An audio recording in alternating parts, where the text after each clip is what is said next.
And now, an episode of Therapy Confessions. Daryl. Hey, how you doing?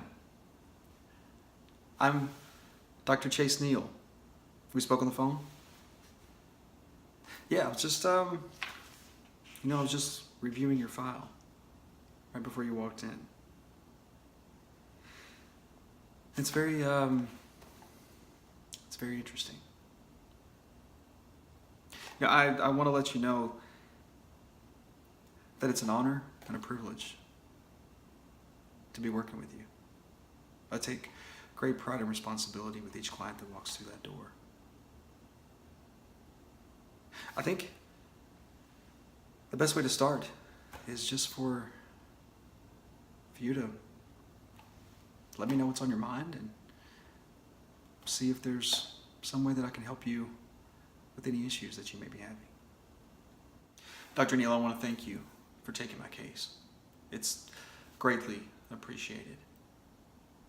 I've heard many good things about your work.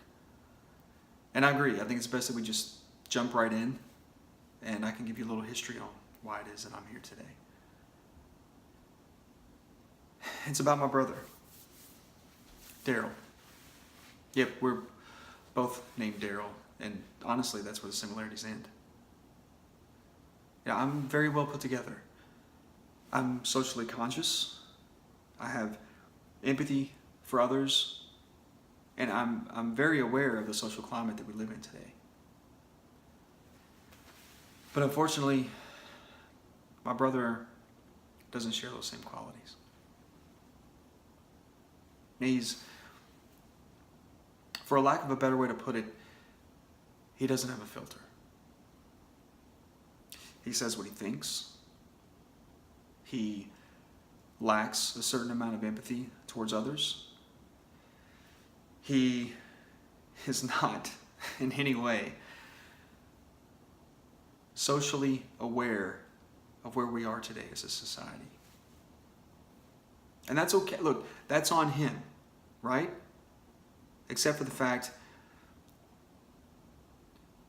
that whenever he makes those mistakes in society and doesn't adhere to being socially responsible, I happen to always be there. And I'm the one who ends up taking all the blame and all the responsibility, and basically I shoulder all of the burden. And look, I'm going to jump right into it. Just the other day, we had a situation. Me and my brother Darrell, we was riding around the other day. We was listening to little Garth Brooks. And I was educating him on the three things that I know best: women, cars, and sports. Okay, first of all, I mean, Daryl doesn't know anything about any of those three things. Women? Okay, to my knowledge, he's dated 2 women his entire life. Debbie Gribbins in middle school and Beatrice Owens in high school. Both relationships lasted a total of about 6 minutes because of something he said that pissed him off. Cars? Okay, Daryl's driven the same car since high school, an '85 Chevy pickup.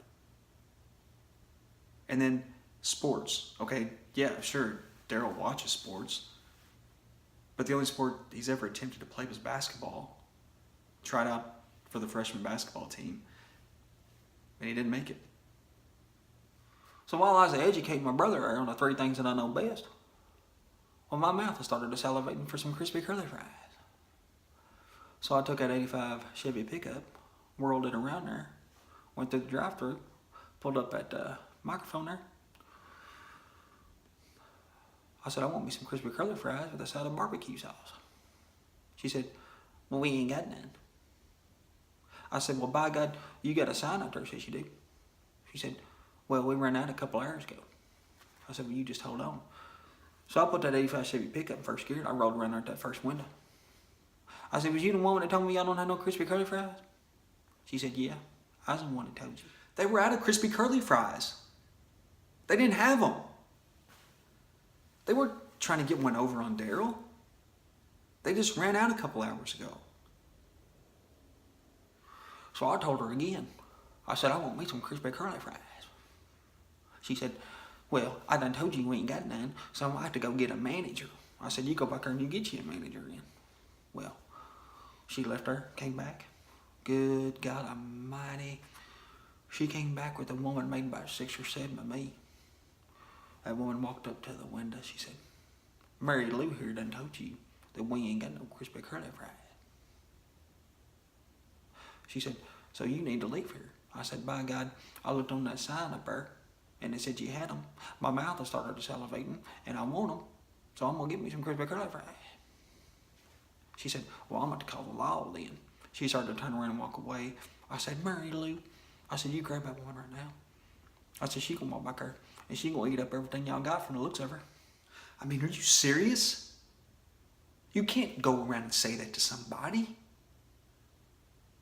I mean, this woman was beautiful. She was a great looking woman. And he just says these things because he loses his temper. And it just, it's embarrassing. Well, she heard what I said. And she turned around there, started walking back up that window. All 450 pounds of her, if she's a pound at all. And she filled up one of our coffee cups up to the brim. And she took it and she slung it right in there. My 85 Chevy pickup. Being an athletic man I am, I jumped back there. I'll tell you something, I went all over Darrell. Boy, burned him up good. That's a fact. He's not athletic. But that coffee, it went all over me. And Daryl, in his 85 Chevy pickup, had to take me to the hospital. I had to stay overnight with second-degree burns, missed work the next day. And now neither one of us are allowed to go back through that drive-thru. But this is what I'm talking about. These are the things that I have to deal with.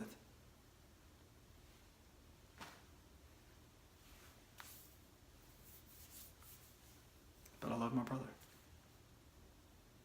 So what do?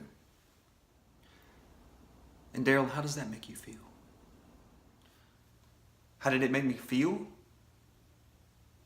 It made me feel like I was burned by an extremely hot cup of coffee. That's how it made me feel. Daryl, thank you for sharing. But I'm afraid that our time is up for this session. I look forward to seeing you next week. Good God.